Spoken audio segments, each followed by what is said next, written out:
यदि तुमने मोक्ष चाहिए, उस सुख को प्राप्त करना है, तो ये सत्कर मान लेना, यहाँ का सुख झूठा है, इसको हमने कतई नहीं चाहिए। ना हमने कोई मंत्री पद की जरूरत, ना हमने एमएलए बनना, ना सरपंच, अपना कोई जिसने करना करते रहेंगे अपने डले ढोने। तो हम उस परमात्मा को पाने के लिए क्या बताते हैं, सतगुरु मिले तो इच्छा मिटे और पद मिल पदे समाना। कहते क्या मांगो कुछ थिर ना रहाई, देखत नैन चला जग जाई, एक लख पूत सवा लख नाती, उस रावण का दीवा न पाती। एक बेटा मांग लेंगे, पुत्र नहीं है। कहते के कला टूट गया। रावण का 1 लाख बेटे थे और आज कोई दीवा लावणी यानी उसका नामो निशान नहीं किया। कहते हैं ऐसे ज्ञान से हमारा यहां से मन हटेगा, इच्छा मिटेगी। सतगुरु मिले तो इच्छा मिटे, पद मिल पदे समाना, चल हंसा उस लोक पठाऊं जो आदि अमर अस्थान, शाश्वतम स्थानम। कहते चल उसको सनातन परम धाम में तुझे ले चलूं, वह कैसा सुख होगा तुमको। 4 मुक्ति जहां चंपी करती माया होरी दासी। यहाँ की 4 मुक्तियां, अंतिम मुक्ति वो ब्रह्मलोक में, कोई स्वर्ग लोक में, कोई ब्रह्मा के लोक में, कोई विष्णु के लोक में। कहते इन ये 4 मुक्तियों का सुख भी यहाँ विनाश होता है, वो समाप्त होता है, फिर 84 लाख योनियों में आते हो। और उस सतलोक के अंदर जो साधना हम बताएंगे, जिस साधना को तुम करके वहां जाओगे, 4 मुक्ति जहां चंपी करती माया होरी दासी, दास गरीब अबे पद पर से वो मिले राम अविनाशी। ब्रह्मा नासवान, विष्णु नासवान, शिव नासवान, ब्रह्म नासवान पर ब्रह्म नासवान। अविनाशी परमात्मा कौन, अभी आपको बताया था, परम अक्षर ब्रह्म, वो सत्य पुरुष कबीर देव।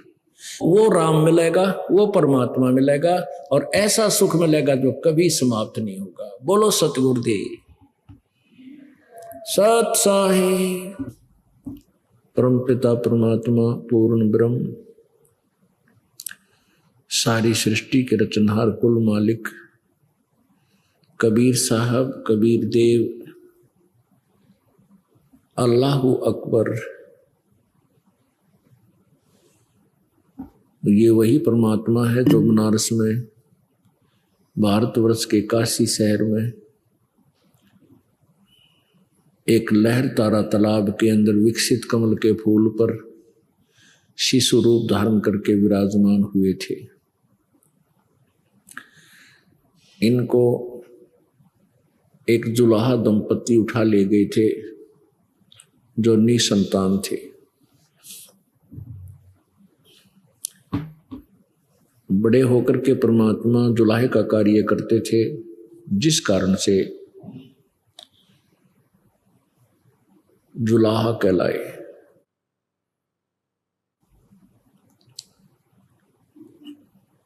परमात्मा अपने तत्व ज्ञान को, यथार्थ ज्ञान को, भक्ति मार्ग को बताने के लिए स्वयं ही अपने लोक से चलकर आते हैं। हम जिस लोक में रह रहे हैं ये काल का लोक है, और इस काल भगवान ने हमारे को यहां धोखे में रखा हुआ है। इसको ब्रह्म भी कहते हैं, काल भगवान को ब्रह्म नाम से भी जाना जाता है। इसका ओम नाम है जाप करने का। इस काल भगवान को श्राप लगा हुआ है 1 लाख मानव शरीरधारी प्राणियों के आहार करने का।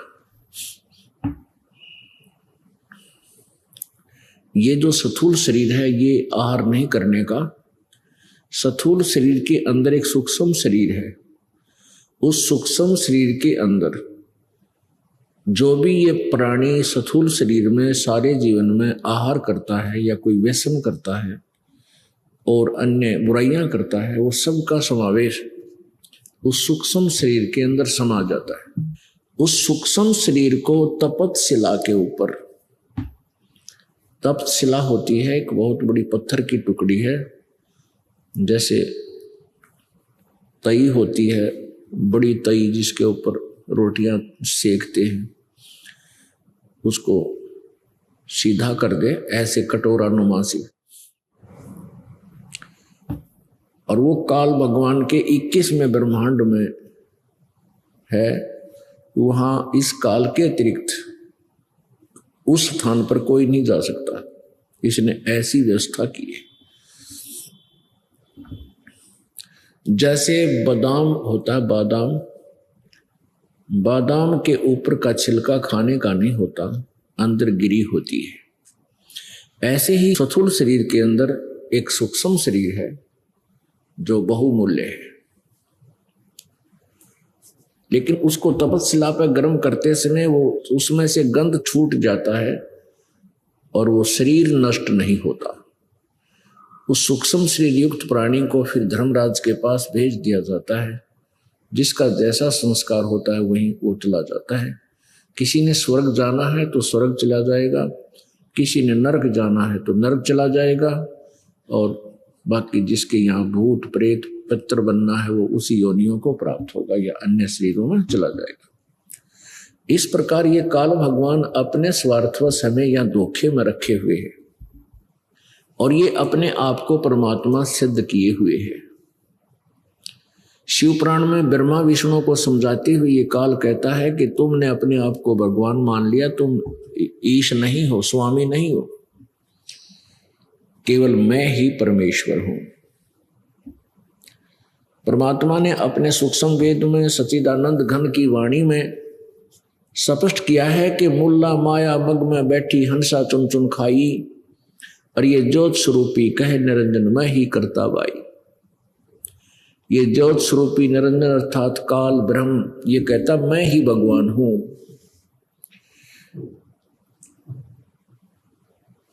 एक न करता दो ना करता ये 9 ठहराए भाई, और 10वां भी धुंधर में मिल जा सत कबीर दुआ। कहते हैं यहां के भगवान सभी नासवान हैं। ये निरंजन ज्योति निरंजन ब्रह्म भी नासवान है, जैसा कल के सत्संग में आपको डिटेल से बताया था रात्रि के समय। तो पुण्यात्माओं हम सतलोक में रहा करते थे। कल आपको सत्संग के माध्यम से यही जानकारी दी गई थी कि मन तू चल रे सुख के सागर जहां शब्द सिंधु रत्नागर। ये भोली आत्मा तू वहां चल जहां सुख ही सुख है, दुख नाम की वस्तु नहीं है। और वहां जाने का तरीका, वहां जाने की विधि बहुत ही सिंपलेस्ट है, बिल्कुल आसान है। पूर्ण संत से उपदेश लीजिए। पूर्ण संत एक समय में एक ही होता है, उसको सतगुरु कहते हैं। सतगुरु का अर्थ होता है सच्चा ज्ञान मार्ग दर्शक।